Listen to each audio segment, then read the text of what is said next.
Whether you're new to pool and practicing the basics, or a more experienced player performing drills to improve your shot making and positional play, the Drill Partner is perfect.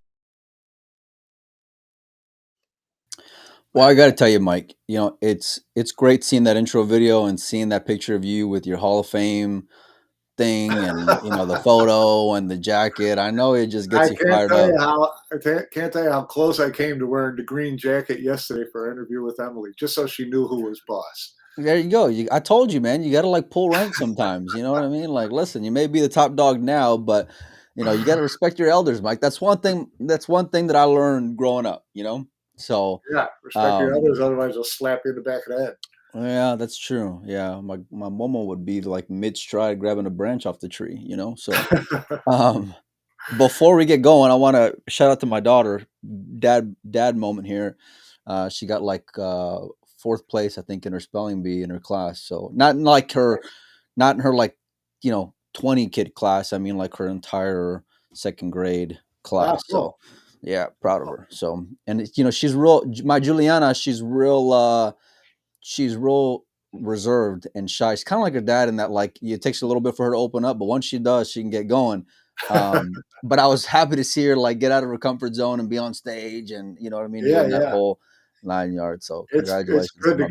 good to get kids do that young because the longer it goes, the more intimidating it is. So it's like Yeah, it's like same with swimming. Just take them and throw them in the pool, see what happens. and yeah, that was probably my last proud dad moment was when Madeline went swimming for the first time without her floaties. I'll never forget because she's like, I can do it, Dad, and I'm like, I don't know, man. I don't know. And I mean, she was They right there say they anyway. can do it. You gotta let them. You gotta let them go. Well, I did. And you know what? The reason why is because I remember this story. My dad watches the show every now and then. And I remember the story of him taking us to Pensacola as a kid to go swimming. And I wanted to jump off the high dive.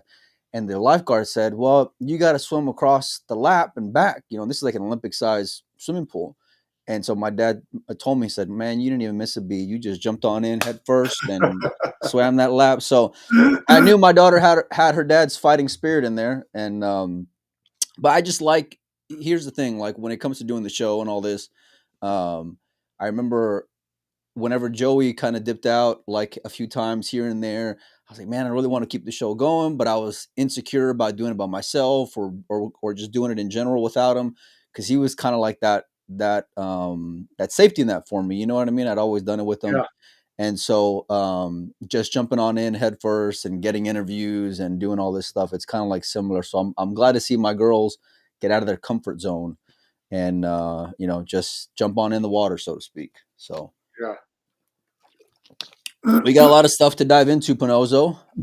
We're gonna go over the Emily interview from yesterday. I know it was a little short, but we'll have full reaction on that. We got some other topics that we want to discuss. I want to start off though, Mike, with some action because pool and action kind of go hand in hand. And I know you've been seeing that SVB and Federer social media Yeah. stuff, and I wanna get your take because you come from a different perspective than I do. Obviously, clearly, according to our intro video, and so I want to get your thoughts on all that stuff happening online. I love that. I love the online chatter, and I love them calling each other out. And I think it's cool that they play each other these long races, and it's fun for people to watch. Yeah. I don't put much stock in them from any other point of view in terms of status or championships or anything like that. Obviously, this is just something fun that they do. And In terms it's of ranking, is that what you mean, Mike? On the totem pole? yeah. I mean, whoever wins, whoever loses, Okay. it doesn't change to me where they stand in the talent pool. Okay. It just doesn't. So, but I think it's a fun thing to do every now and then. And they put up the money, and I think I just think it's a cool, fun event. I think it's like an endurance race, right? So I like that part of it. Yeah. But it's something that once a year, maybe twice in a year, that's plenty. I don't need to see these all the time. Yeah, you can get burnt out from I them wanted for to see sure. these guys go from one now. Whoever wins this a month later is going to play Josh, and whoever wins that a month later is going to play Kachi. And yeah, I'm not interested in that. Oh, don't get me wrong. Yeah, Listen, Josh needs to be in that mix. He does, and I guess logistically, there's some issues there with obviously him, being based in Europe and that flexibility. But then the other side of it is, could he get staked playing these games? I think 9 ball he could. I don't know about 10 ball, and I'm purely speculating there. But I think he does need to be in the mix because he is part of that conversation when it comes to the Shane and Fetters of the world. He's very much has his place amongst those, two other guys, and I really do feel like it is just those two guys. Not just in terms of resume, Mike, because I know obviously Federer doesn't have the 5 U.S. Opens, but we, expect him to give Shane a run for his money by the end of his career and things like that. But in terms of like gambling pedigree, yeah, you know what I mean? Like those two guys are at the top of the mountain. And I understand that, um, the being staked, the money, and that's what it's about. It's about money. It's not about. I don't think either one of them cares who people's opinion is on who's better than the other or whatever. I think that'll write itself out. When all the dust settles. But both of them love money. And so they both got long-standing stake courses, and for a reason too. It's because their character and right. things like that. And so they know they're going to go to battle for it. I have this like love hate relationship with long rotation matches, and it's mostly hate because it's brutal to watch sometimes, Mike. I mean, it's Yeah, it's a call me. It's like call me yeah, up at the end and see who. Call me up when there's like when someone's right, within exactly. 10 of the finish line, then I'll start watching. So, yeah, I mean, it's for the whole 3 days of it's for the real For action sure, nerd. yeah, and it really Um, and that's fine. It's fun that we have that, and the gambling part of it's still pretty cool. But like I said, I'm an old school purist, sports type of guy, and this is just it's yeah. I wouldn't be interested in seeing two top golfers play, you know, well they had 96 that, wasn't it like holes, Phil and Tiger whatever. played for like 3 million or something not too long ago, like a couple years ago maybe. You know, Yeah, you can see how important that yeah. was. Well, I mean, yeah, we're fair still enough. talk- we're still Fair not enough. talking about it No, today. but it is something to be talked about, like amongst the sport, I guess. And so, look, people, as much as we want to shift to like the sport and being more proper, listen, being in the grease of gambling and big money matches is always going to have its sex appeal, and is always going to have its fan base. It can be tiresome when it comes to names that people don't really want to see, or it's kind of like head scratching, or it's like, okay, you guys are playing, but is it worth like the pay-per-view buy-in? More often than not, it's not, and so um but there are a few names that fans love to see, and these two guys are certainly a part of it. Going to that match, thanks to Michelle, you know, I really didn't know what to expect. It ended up being an amazing match. Like I was blown away by how exciting it was throughout, and obviously Shane came away with the better of it. But I think it'll be. I like Federer in this next matchup. I did post that online, but the online trash talking, I'm a little like it's a little awkward sometimes, because that's neither one of theirs strong point, you know, and so uh, it comes across like a little, okay, are we ready to post, the trash talking today? Okay, cool, let's do it, and it's Yeah, right, right. uh, I it's mean, a little there's been cringe. comments, online about the, you know, veracity of a match like this, anyways, in terms of, they're both going to be guaranteed a ton of money, and they're both going to do this, and they're both going to do that. How like, you know, nasty or win or go home broke is this? And it's not.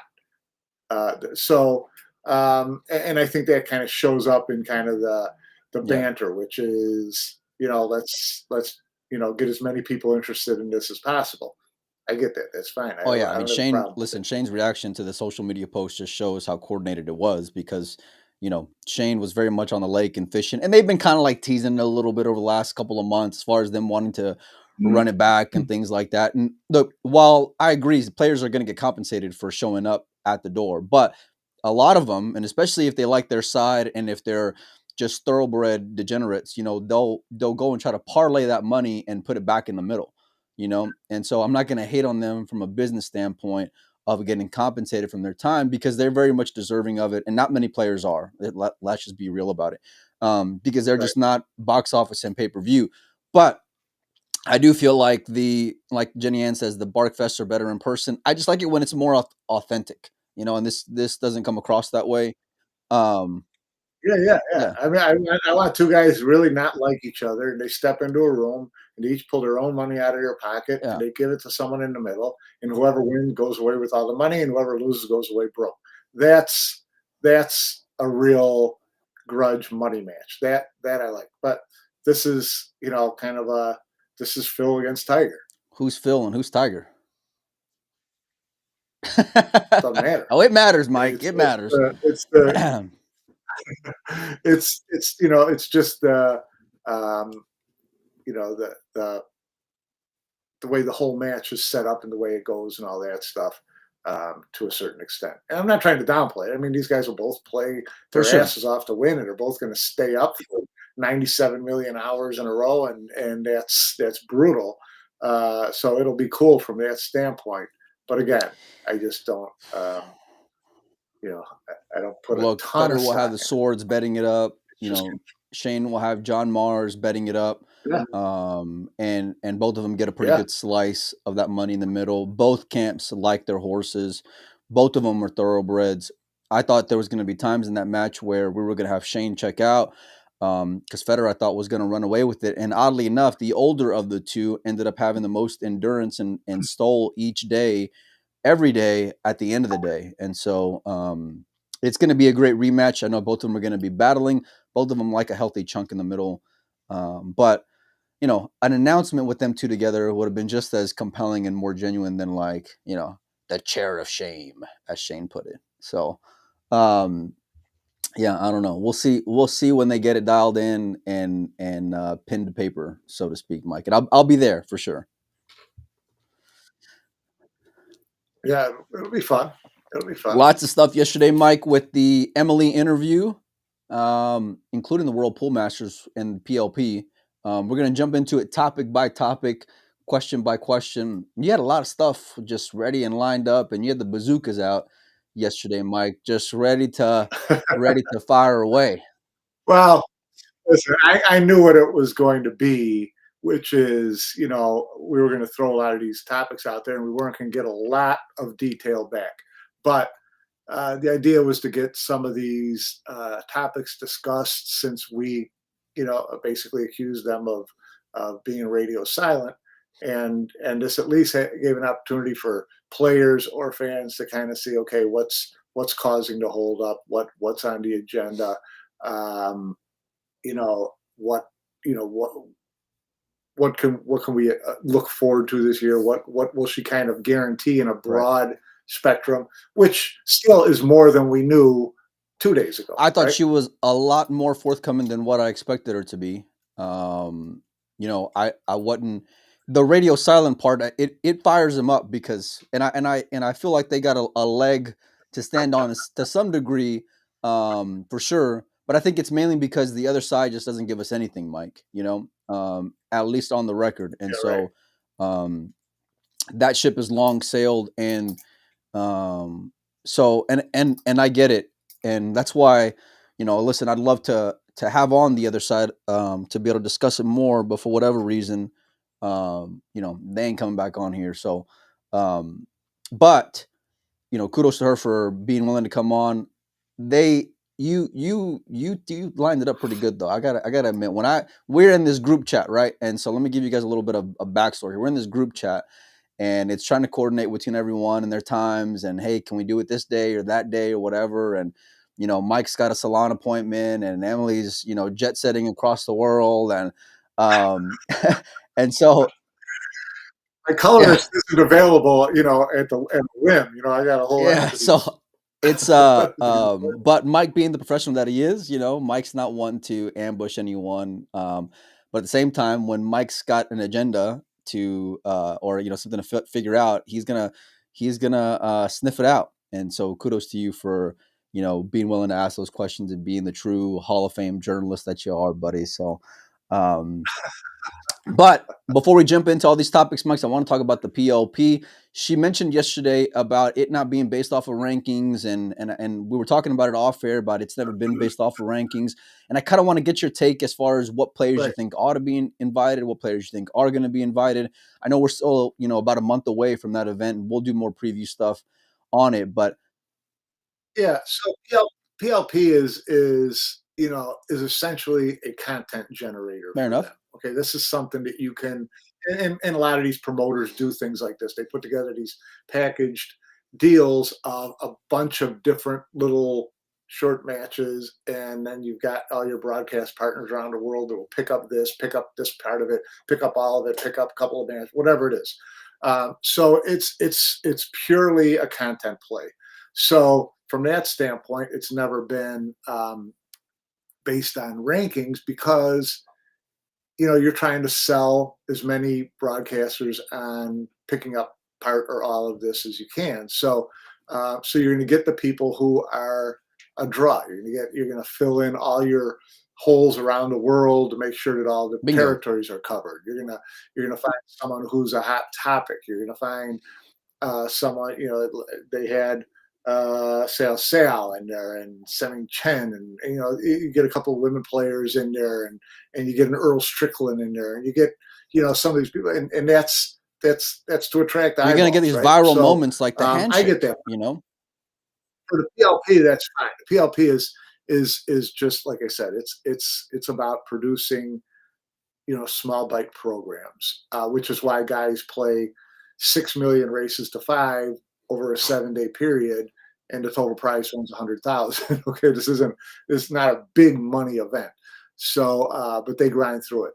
That said, who would I expect to be there? I would expect, if you go around the world, I would expect, Bingo. Chua to be invited. Now, whether they go is one thing. I would expect Chua to be invited. I would expect Mickey to be invited. I would expect all the winners. I would expect anybody who's won a WNT event. I mean, they got 16 spots, right? They only had 5 open tournaments last year. So I think you got to give each winner a shot. I don't know. Robbie Capito, he checks off a box as far as an Asian player goes. And he's good television. Oh my God. So, well, I don't know. I think you'll get to see a couple of those people. You had me at Chua. Chua, I can co-sign on. Listen, the guy is box office. He's exciting to watch. He's precision. He's pinpoint. So who else are you going to take from the top 24? I was prepping today. I got the rankings pulled up and queued up and ready to go on my other monitor over here. So I want to run through it. So can we get out of the way that we don't expect Josh to get an invite? Well, should he get an invite? Why wouldn't he?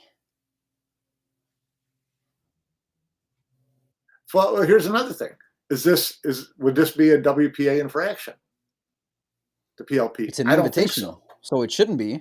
So I don't think it would be. So could Josh get away with playing? Yeah, but if you're Matchroom, the way he's gone about his business going forward, I think that'll be telling as far as where that relationship is. Whether you want to be direct about it or indirect about it. A guy in the chat there will get an invite, and Jason.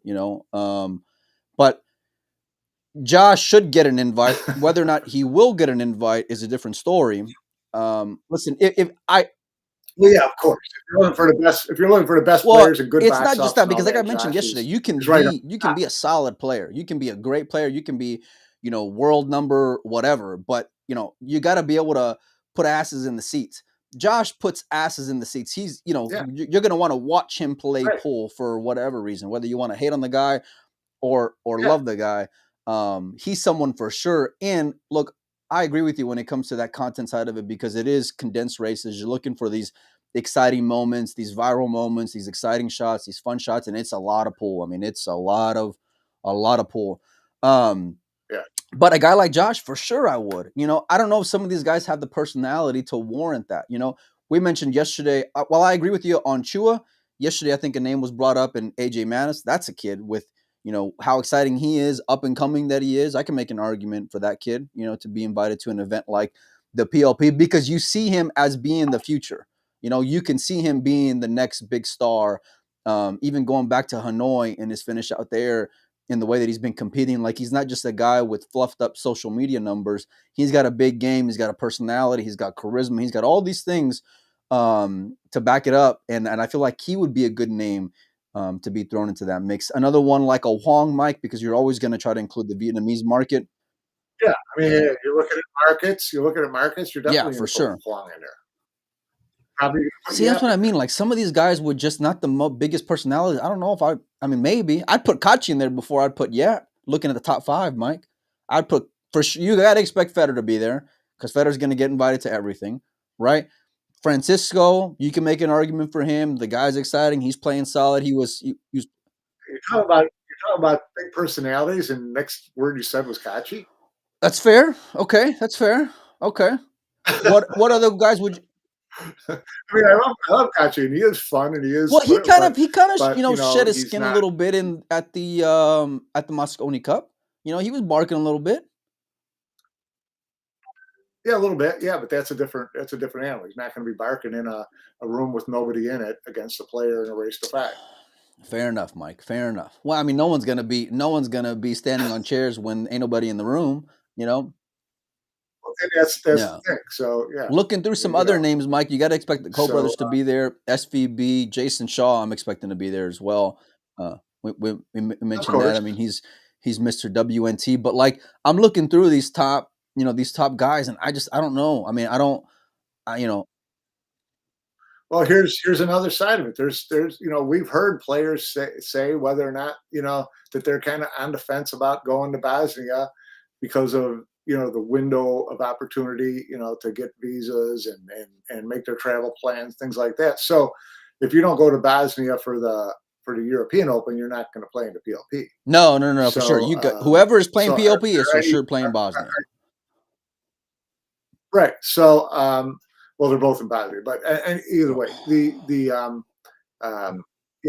interesting to see if any of those players don't go to the European Open, which means they wouldn't go to the PLP. So got to see what am I doing. Yeah. I'm not sure, but it's getting a little spicy out there. No, look, I mean, I guess you can say that about Kachi, and I get arguing some things versus others. Yeah, I'm on the fence about, like I said, just because of his personality, Mike. And so, but for sure, you got to expect those guys to be at the European. Like, that's number one. There's no way you're going to be invited to play into a WNT Invitational like that event if you ain't going to be committed to playing already. Well, see, then that goes back to what I talked about with Josh. So, if you could invite Josh to the PLP and he could get away with it, but you can't. That means he wouldn't be able to play. Well, he's not playing the European Open, because then he would be suspended. Then, right? In theory, right. So would you put someone in the PLP that didn't? Well, then their answer is that Josh ain't going to be at PLP then. Yeah, that's what I'm saying all along. Unless they were to get that resolved. Who's not scared of getting banned from the WPA? Right. So I think what Jason's saying too is listen, if you're going to play in the PLP, you better be playing in the European Open. So I wouldn't expect, a Mario He or a Max. What about the WPA number 1 and number 2? Yeah, Alex Kazakis. No, he's not going to play the European Open. Yeah. So that would be my guess, right? So it's all like a little bit of jockeying for position right now, and people are not wanting to. They're still kind of waiting it out to see if anything's going to break between WNT and WPA. They're waiting to see what the schedule looks like for the whole year to determine are they better off going one direction or another. Players who haven't played in a Matchroom event since Hanoi, they'll be eligible to re-sign for WPA events in mid-April, right? That would be 6 months. They could pay their $500. So, so you have to weigh what's coming up the first 6 months of the year, whether you want to get yourself in deeper band-wise or whether you want to float it and try to, we said that about a lot of these players back when the bands first started. A lot of players who missed Hanoi, we kind of assumed did so thinking, listen, there's not another Matchroom event until March or April of next year. Why would I get a 6-month ban for one event? In the meantime, I can go play 3 or 4 WPA events. Well, in hindsight, you could have played Vegas. So it's kind of just waiting. You could have played Vegas, and then if you wanted to get banned from European or starting from the European Open, well, then you would have still been in graces enough to be able to play in Vegas, in February, Mike. So you could have chopped it up either way, and I think that was what a lot of players were forecasting, just based off of what happened last year and what they expected to have this year. Jason saying a lot in the comments, as far as a lot of players not playing in some of these bigger events. And that's something that we've been hearing about. Listen, players went to bat last year, but are they willing to get another ban starting from another big event? I'm not sure, Mike. I think a lot of players are torn and on the fence about it. Yeah, of course. I mean, I don't blame them. It's a tough spot to try to figure out where's your best chance for, 2025 to play enough pool and come out ahead. What are some other players you expect to be on there before we jump on into the Emily stuff, Mike? Sanjan's got to be on there for sure. You can chalk him up. He'll be there. Yeah.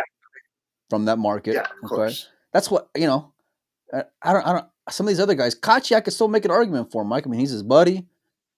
I can make an argument for Kachi too, but it's. Look, you want to talk about guys who can bring in some numbers? That little guy in the chat there, it would be good for an event like PLP. Put Alex in. Yeah, he was in the semifinal, wasn't he, of Derby? So you want to talk about recent form, along with being great from a content standpoint and from people wanting to watch eyes, a fun player to watch, an exciting player to watch, creative. Well, he's on the feed. Ask him if he's playing the European Open. I'm gonna go with no. Is be my guess. That's just my guess. That's just my guess. I'm gonna go with no. No, look, I think a lot of what's going on and being kind of rumbled about, a lot of the unknown between some of these players and uncertainty is a real deal thing right now. A lot of players are concerned more so than what they were last year. They're on the fence as far as what route to go. Emily mentioned having more events this year, and so that's just going to be more, things to kind of dodge and potential ban opportunities depending on whether or not that relationship gets mended, Mike. And so it's going to be interesting. And I know we say, oh, this year's going to be great and blah, blah, blah. But this year I'm really looking forward to seeing, how those dominoes are going to fall, Pinozo, because it doesn't feel as strong as it did last year in terms of like players feeling the same way. Right. No, there's just a lot more unknowns this year in trying to determine where your best what your best plays are for the future. Right. So, we'll see. I mean, we talked to them a little bit about yesterday about, their talks with WPA, and that's the easy answer, right? It's the easy answer. What's to every that? problem. What do you mean by that, Mike? Just sanction the events, lift the bans, move on. Figure it out. That's it. That's the answer to all problems. Then all these players will be killing each other to play in, the European Open and the PLP, and then everybody wins. Everybody wins, Mike, because then You hate when that No, happens. because then Nobody guess likes what? to see Now that during happen. PLP, I'm gonna get a lot of Josh versus Federer. I'm gonna get a lot of Josh versus Shane. I'm gonna get a lot of, Josh versus Jay. You know what I mean? Like I'm gonna get some great matchups that I want to see, and we're missing out on players that we do want to see. And so we are kind of being robbed a little bit from that aspect of it. I mean, I know there's a lot more that needs to get sorted out, but I'll be honest with you, Mike. Look, I was surprised she gave up as much information as she did regarding those talks and mentioned they had been happening over the last few months. And just kind of given how she felt or where she felt like they were at right now, Mike. Yeah, well, she said she's admitted that they talked and that their priority is to get the bans lifted. That's their number one priority. And she even said we agreed to some of the things, to agreed on the proposed suggestions by the WPA. Okay, so now then it always goes from there into lawyers' hands, and they try to come up with contracts where there's a bunch of little stuff written in the crap that that someone's going to argue against, and it's going to queer the deal or whatever the case is. That But sounds out of character, Mike. the idea that they're talking, well, this is the way it is. So it's just it's just a matter of getting it sorted, each coming up with some concessions to appease the others. So WPA is going to want something back that they lost. Obvious things would be allocations in the World Pool Championship. Fair. Right? Last year they had 2 players or 4 players, whatever allocation for all their members. I could see. I can see them wanting I more. I can understand that. Okay, so things like that. That just makes sense. What does Matchroom want? Matchroom wants, I'll give you that if you tell us that all the bans will be lifted tomorrow and all the players can play everywhere, and that we're not going to face bans again as long as our events are sanctioned. Okay.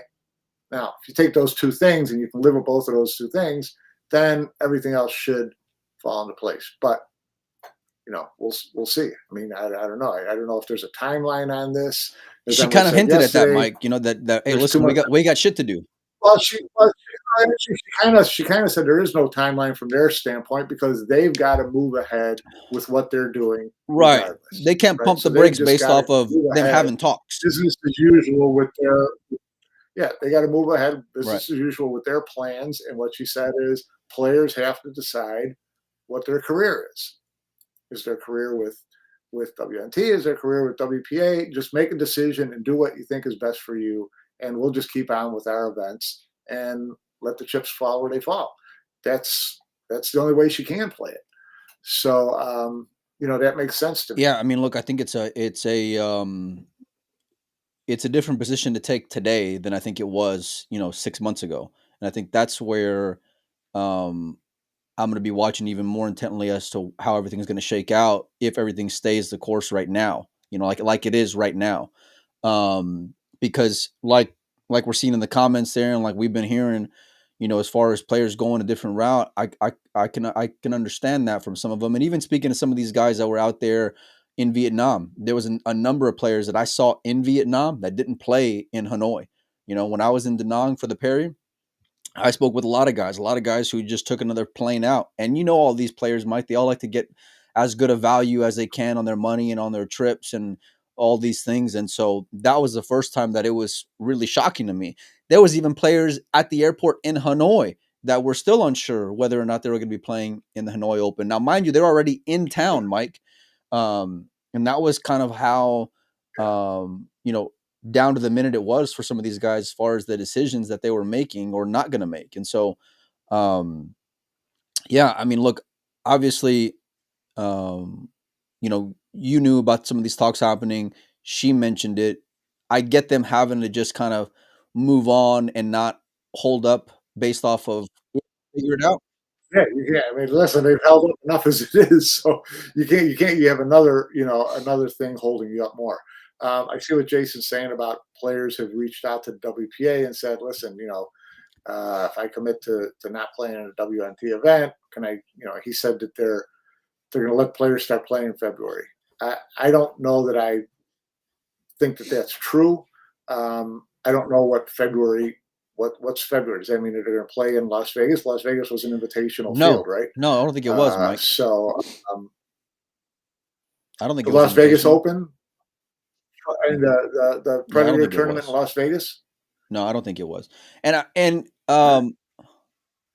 don't. Some of them were like the bank pool and the one pocket and all that stuff. Those were 100% invitational, but the open event, no, it was just strictly an open event. I mean, granted, like you were in good standings, right? That was the caveat because it was a WPA sanctioned event. But it sounds like there was some, hey, listen, we're reaching out. If we're willing to play ball and we're going to commit to not playing in any of these other events, will you let us play? And look, players want to have a shot at making money. And in some instances, they're better in some departments than where they are going to be in others, right? So like they can use a bankroll or a score that they can make in one event and then go and parlay that into playing one of these big major events, Mike. And so it's players making the best business choice for them is always going to be, the road that they need to take. But it's like, what bridges are going to be burned along the way, Mike? Right. Well, I'm eternal optimist, so my hope is still that cooler heads prevail and that they find a way through this. So, have you heard anything, Mike? Can you give us any news? No, nothing right now that can that's set in stone. That's why I'm kind of interested by Jason's comment about players being told that they could play in February.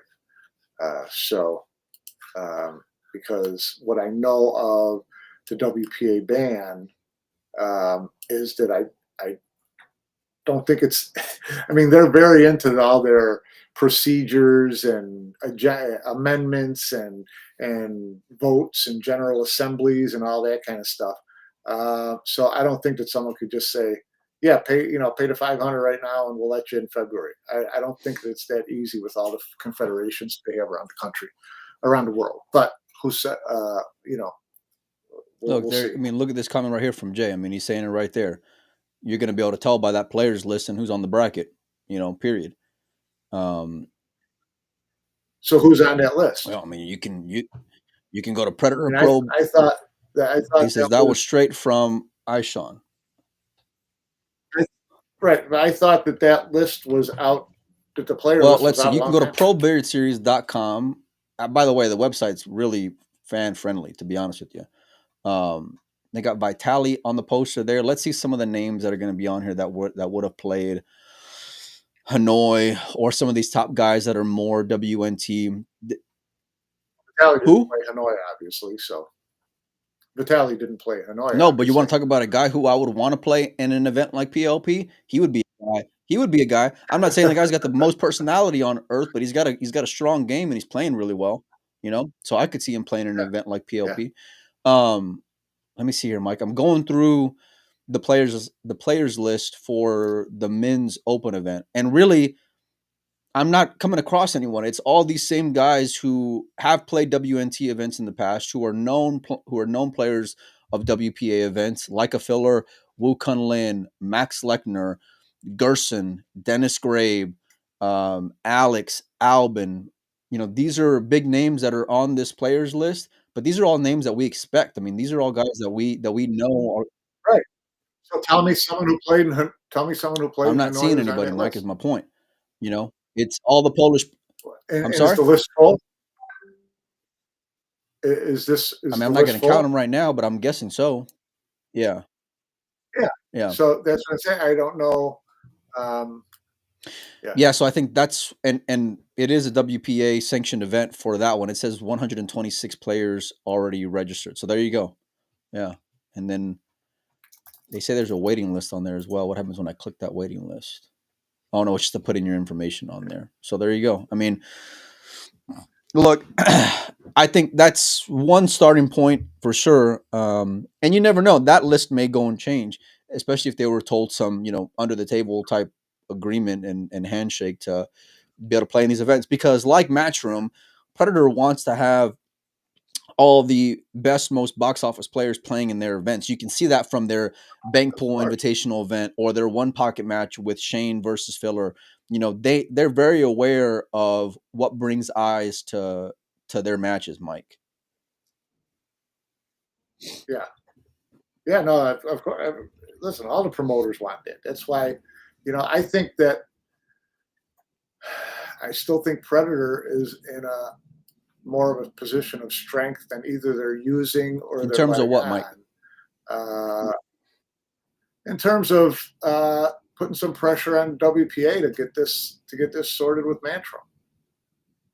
But you don't think that's happening already, Mike? I mean, Predator benefits from this too, right? If these WPA, if all these events are sanctioned and everybody gets to play everywhere, Well, Predator of course, benefits from that. you're gonna have Shane playing on every TV Their table match. brand You're gonna have benefits Jason playing on every TV table match. You saw that a couple years ago when Sky was playing on TV table match after match because they know what brings the eyes to be able to watch. And while some of these players may be great, right. Mike, and they're great pool players.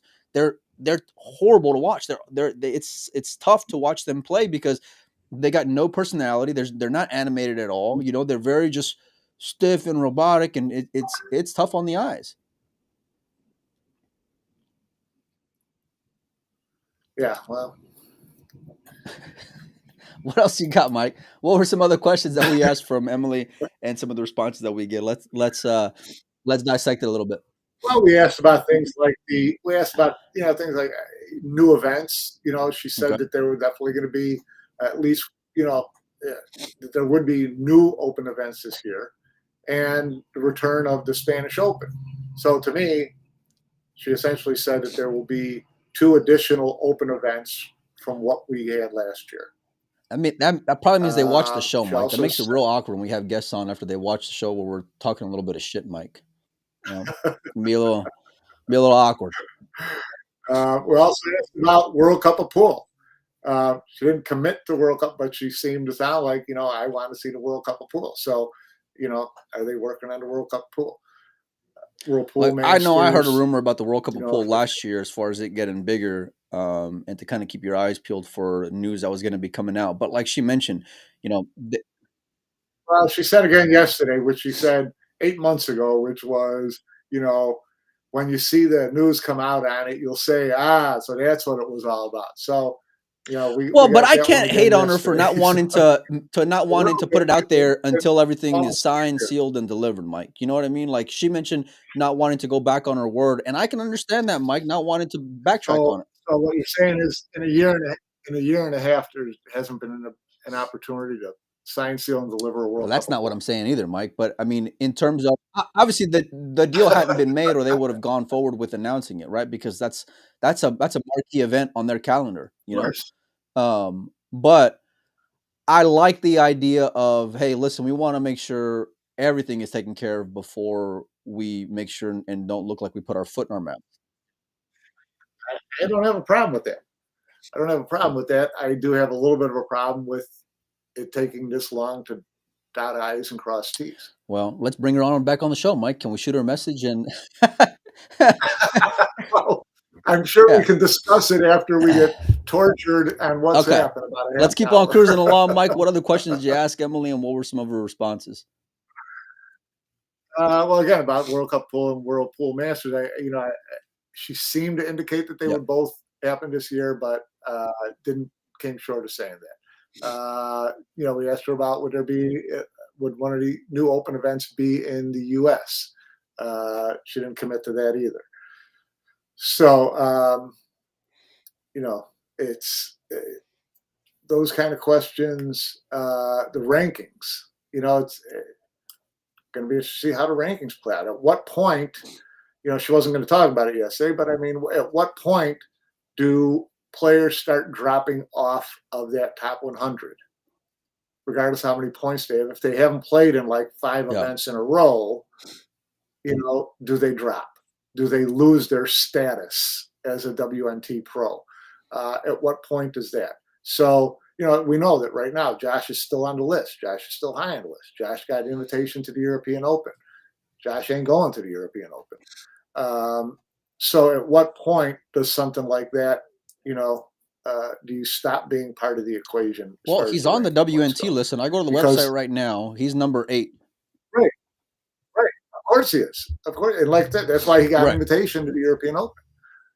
But if he doesn't play in that, and then he doesn't play in the UK, and then he doesn't play, at what point have they discussed what they're going to do at that point? And I think that's she indicated yesterday too that that more than likely events like the World Pool Masters wouldn't be based all off points this year, and so that leads me to believe it's a reaction to people on the points list that would get those automatic spots who aren't playing in WNT events these days. So that's why, at some point, these things got to kind of meet in the middle, and something's got to.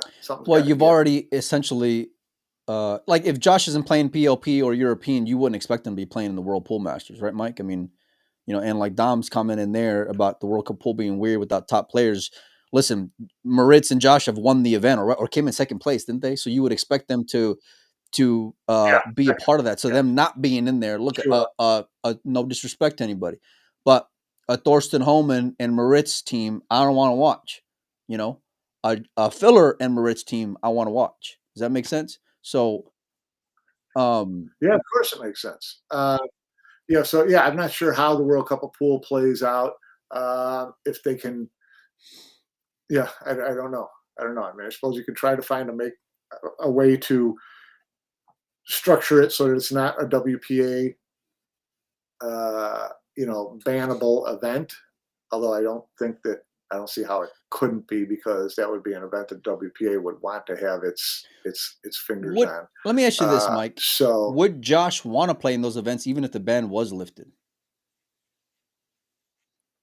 You think so? Yes. You don't think everything that happened last year was enough to say I'm good?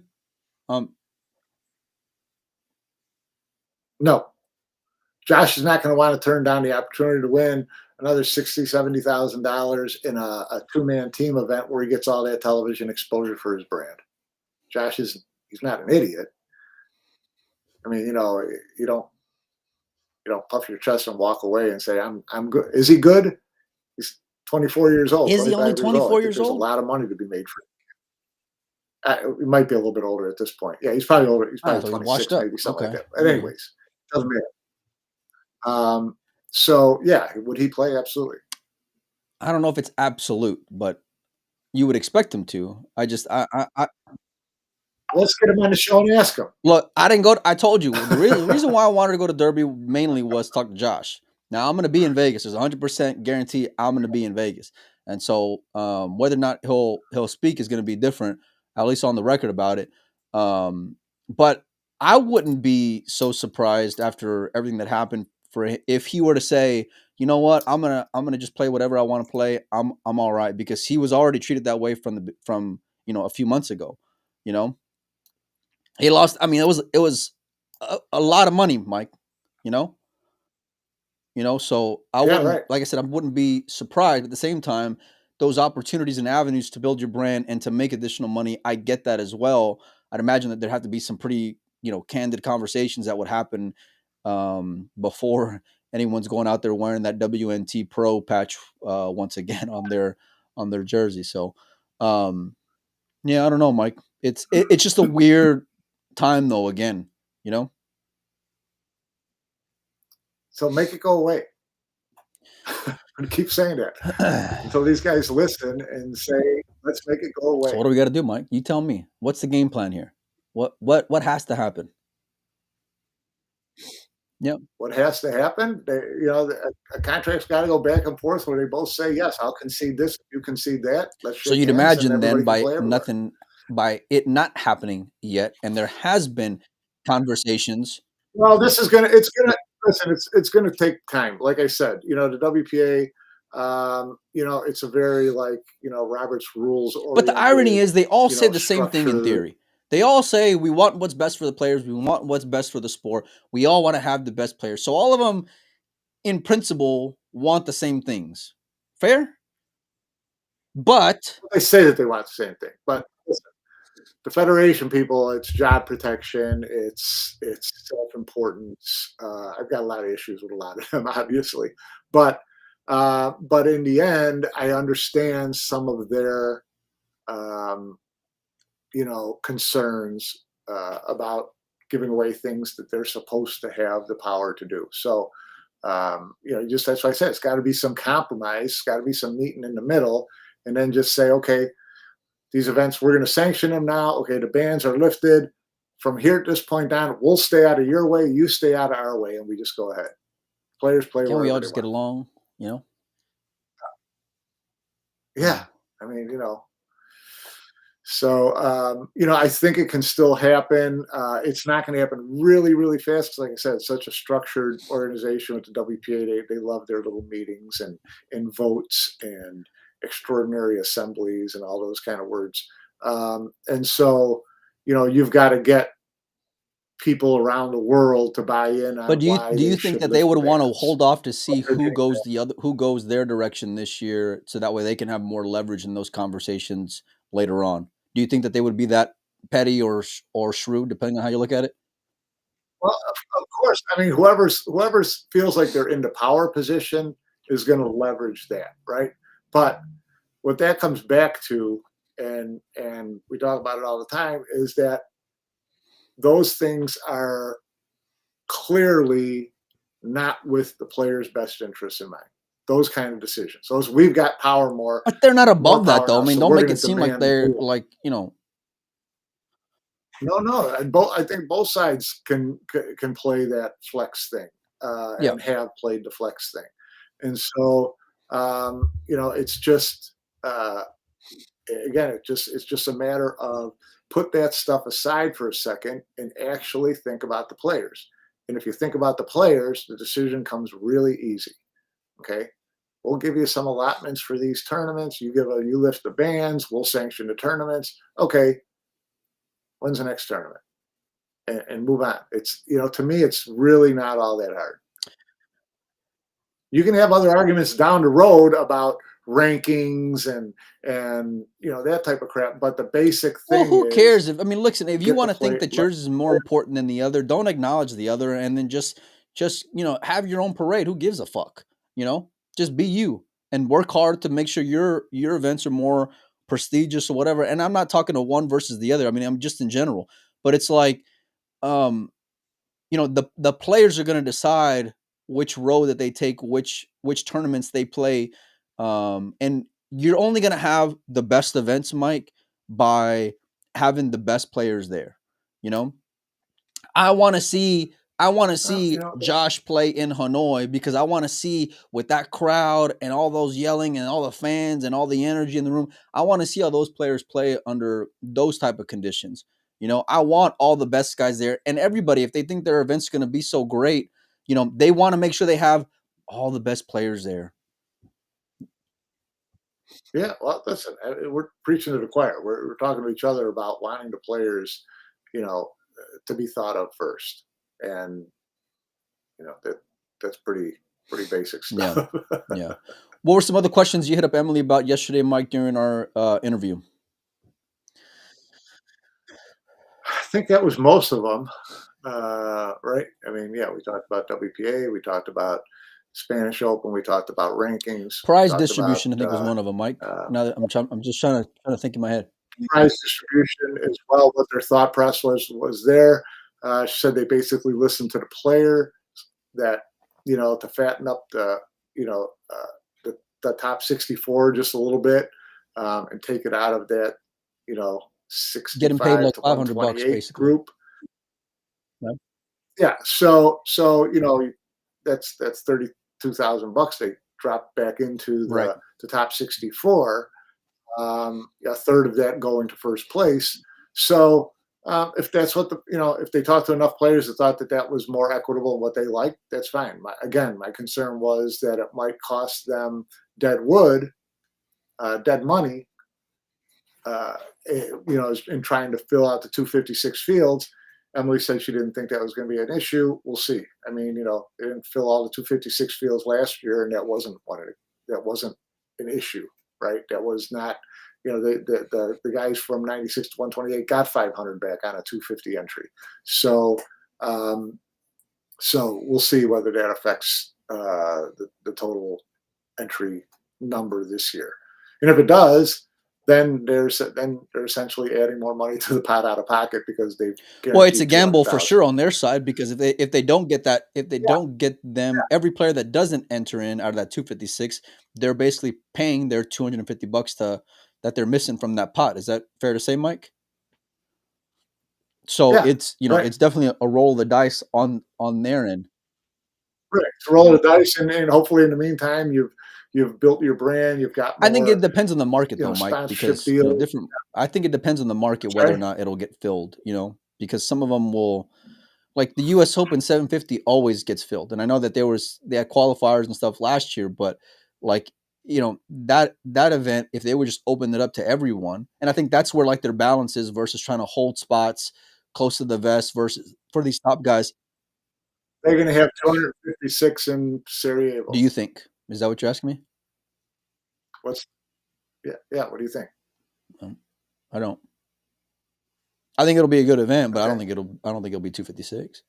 Yeah, we'll see. But I think part of that is, and we mentioned this with the calendar yesterday in those discussions, were, the short turnaround time. So I think that's very much a factor. You mentioned visas for some of these players. I haven't talked to anybody, Mike. I'm assuming you have, but I don't know what the difficulty is for getting a visa to go out there and play. It's not the end of the world, but it's 5 weeks until the event, so you need pretty fast turnaround on a visa to be able to swing that. I think most guys can do it if they're prepared for it. I'm sure a lot of these guys probably got a heads up though that it was on the horizon, Mike. I don't think with a lot of time. I don't think too far before it got announced. 3-4 days maybe, but that's about it. We're going to see in a month's time, Mike. We are. What were some overall takeaways from that? I think Windows Open should be out there live to where in Bosnia. Look, this Mexican is not going to Bosnia, Mike. I don't know what. Mexican went to Vietnam. I'm going back to Vietnam, Mike. I can tell you that. Okay, I am going back to Vietnam because Vietnam was a blast. Vietnam, I miss the food. I miss everything about Vietnam. I'll be honest with you, Mike. I could go there for and when I do go there this year, it's going to be for a solid month at least, because it was just too much fun to be had out there, Mike. The food, the weather, everything was just phenomenal out there. I miss Vietnam a lot. And that's another thing. Look, for an event like that, as like you start seeing these booming markets, and I've been hearing a lot of talks about markets like Indonesia blowing up in the pool world and things like that. Look, if the fanfare grows in those areas, I want to see all the best players go and play. I want to see what the ceiling is like. You know what I mean? I want to see it explode. Well, and that's the other fallout from them not reaching an agreement, is that then these aren't growth areas, they're battlegrounds. Sounds pretty fierce, Mike, when you say it like that. Battlegrounds. So it just, again, get it. What do you make about that calendar, Mike? And I know she hinted at a lot of things, but that turnaround time we mentioned yesterday, I'll be honest with you, like the ownership of the response, I had a lot of respect for, Mike, whenever you asked her that question. Well, yeah, I mean, obviously, but ownership is one thing. I'd rather see results. So, ownership just means that she realizes they're late and she wished they weren't, but there's reasons for it. Okay, I get that, but okay, where's the calendar? Sounds good. All right, we need those dates. Great answer. When are we going to see the calendar? When did you become so ruthless in your old age, man? Oh, God. I don't have a lot of time left. Patience has gone out the door with Pinozo. When you're my age, you fight forever. Yeah, no, listen, those are great points, and I appreciate you making them live with the microphone on for sure, buddy. So, no, look, I think there's certainly a lot of opportunity on either side, and I feel like if they're going to play this position where we want what's best for this, or we want what's best for that, or we're looking out for the players or for the sport or for whatever, like, come on, let's get it together. You know, I like that results kind of attitude, Mike, because um, it's like anything other than that, anything other than a resolution is just a failure at this point. You know, Jason says there's no dates until Vegas happens, then see who plays. I don't know what he means by that, Mike. You got anything else before we get out of here, Panozzo? Nope, You get I'm yourself good. enough hot water. Do you think do you think she's going to come back on the show? Can we put that on the over under versus the 256? Keep your eyes on your WhatsApp threads.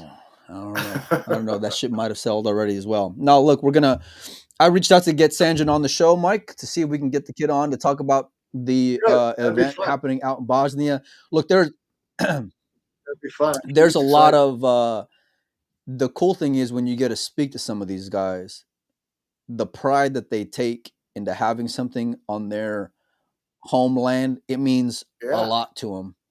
Mike, I remember talking with like Alexa a couple years ago at the U.S. Open, and the struggle that he had to be able to compete along with the politics and all these things, and then it was like, to see him get an opportunity, and then you get a kid like Sanjin get a big event out in his country. We mentioned Duong not being able to play in Vietnam last year, and then being able to play this year. Like, players take a lot of pride having something on the homeland.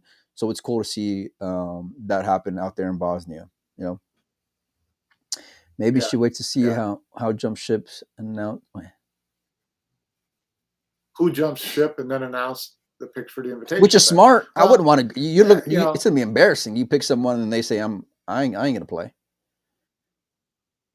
well, so now you're going to wait until the first day of March or the end of February to tell someone that they're invited to the PLP 2 weeks later. Well, she did make it seem yesterday like they were already talking with players and would be talking with players in the next coming days.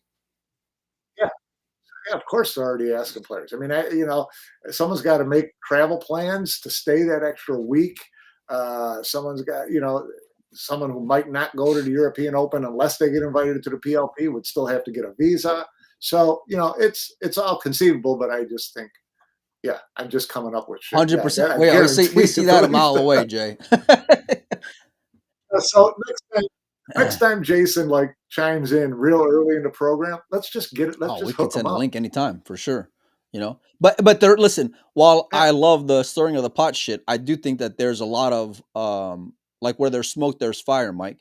And he's got his finger on the pulse when it comes to some of these players and the road they are going to take or the road they aren't going to take. So Yeah.